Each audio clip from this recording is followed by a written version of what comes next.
Hello Muggles and welcome back to my Harry Potter kitchen, the YouTube series where I am baking my way through the Harry Potter books, making a recipe for all the great food and drinks featured inside the stories. If you missed last week's episode, we made some delicious British classic Mars bars, and check out the links down below in the description to catch up. But it's another Magic Monday, so let's see what we've got waiting for us this time.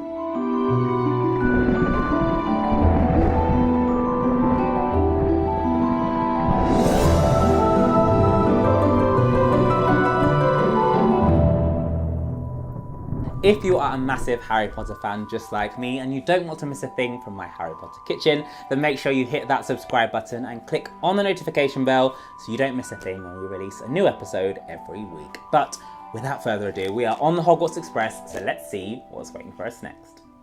Okay, so we really don't need to look far for our next recipe. Last week we had, but the woman didn't have Mars bars, and this week, what she did have were Bertie Bott's every flavour beans. Looks like we're making some more candy. We're going to make this recipe in batches, but for each batch you will need 100 grams of sugar, 1 tablespoon of glucose syrup, 1 teaspoon of cornflour and 45 millilitres of water.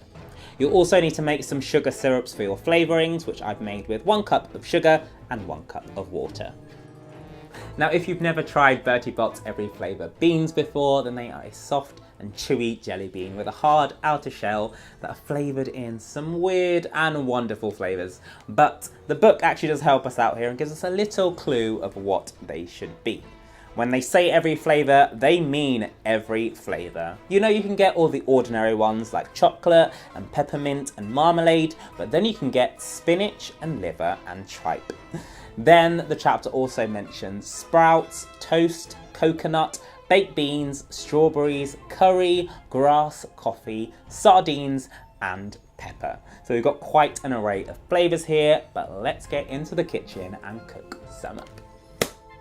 To begin, we're going to make our soft and chewy jelly beans by adding our sugar into a pan.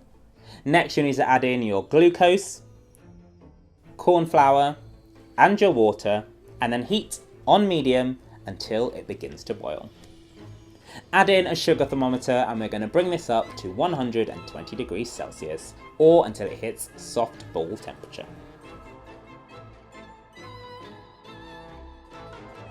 Once it hits temperature, remove it off the heat as soon as you can, and then I've used a pipette to move the mixture into our moulds. Now, if you can't find a jelly bean mould, I've also found that coffee bean moulds also work just as well. Once all your mixture has been moved into your moulds, you need to pop this into the fridge to set for a couple of hours. Okay, so while our jelly beans are setting, it's time to move on to make our flavourings. And for this, we're going to use 3 techniques. The first one is simple flavourings. So we're going to boil our sugar syrup and add in some flavourings to that. The second one is to infuse. So we're actually going to infuse our water first with the flavourings and then use that to make our simple syrup. And the third one is the cook and infuse method. So we're going to cook our flavourings separately, make our sugar syrup and then add them together and let them infuse to bring out the best of the flavours. For the first easy method, you want to add your sugar and your water into a pan and bring it up to a boil. Once it starts to bubble and your sugar is all dissolved, you are good to go to remove it from the heat. You then want to add some of your syrup into a bowl along with about a teaspoon of your flavouring, mix it through and then add any colourings you fancy. For our peppermint flavoured jelly beans, I've gone with green, and for our strawberry, I've gone with red.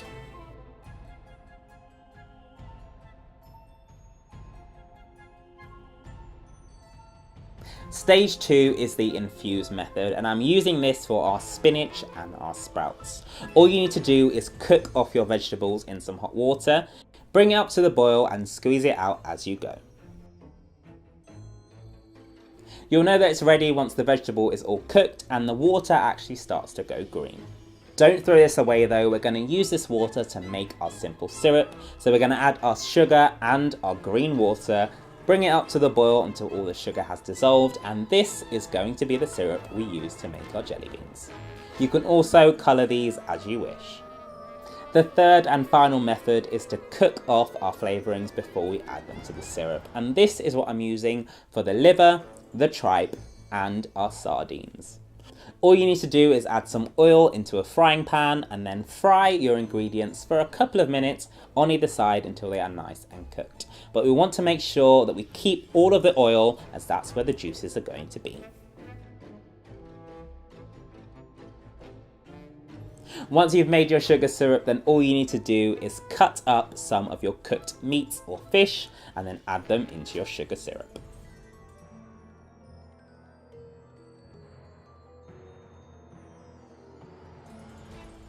Once you've created all of your sugar syrups and your flavorings, it's time to leave them to infuse. Now, obviously you're using a mixture of some liquid flavors and some fresh fruit and even meat and fish. So you don't want to leave it too long, otherwise you might get a bit of an upset tummy. I'd recommend a maximum of 2 to 3 days in the fridge, leaving them with cling film over the top, and then they are good to go. After 2 to 3 days, your flavorings will be ready to go. And all you need to do to create your jelly beans is take your centers and pop them into a bowl. Then add a few drops of your sugar syrup before sprinkling over some caster sugar. Stir this around until it is nice and coated, and then repeat the process to build up the layers. Don't worry if this looks a bit chunky and clunky. All you need to do to refine them is tip them out into a sieve and shake them through to remove any excess sugar. Now you can eat your jelly beans just like this, but if you want to get that signature shine and finish, then a great tip that I learned from Anne Reardon on how to cook that is to use a rock tumbler. Now usually these are used to polish rocks, but you can also polish your jelly beans with these, so I'm going to show you a quick trick to use them. Once your jelly beans are ready, add them into your tumbler along with an extra tablespoon of caster sugar. You'll also want to grate some beeswax and then sprinkle them into the tumbler. This is going to make sure that our jelly beans get an extra shine. All that's left to do is place the lid on your tumbler and leave them to spin for an hour.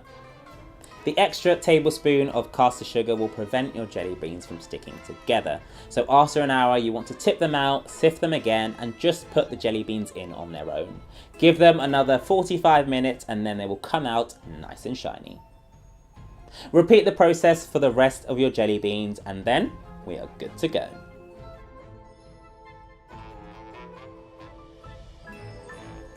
And voila, our jelly beans are ready. You can either lay them out neatly to keep them in their flavour groups, or if you're feeling a little bit mean, mix them all together and let your guests have a trick or treat. So there you have it, our Bertie Bott every flavour beans are complete. And you may have noticed that I didn't try these beans at the end of this recipe, and that's because we've got an extra special video coming up on Friday. So if you want to see my reaction as I try all of these wonderfully flavoured Bertie Bott's every flavour beans, then make sure you hit that subscribe button, click on the notification bell, and you'll get an alert when that video is live. That is all for this week, but I will see you next time.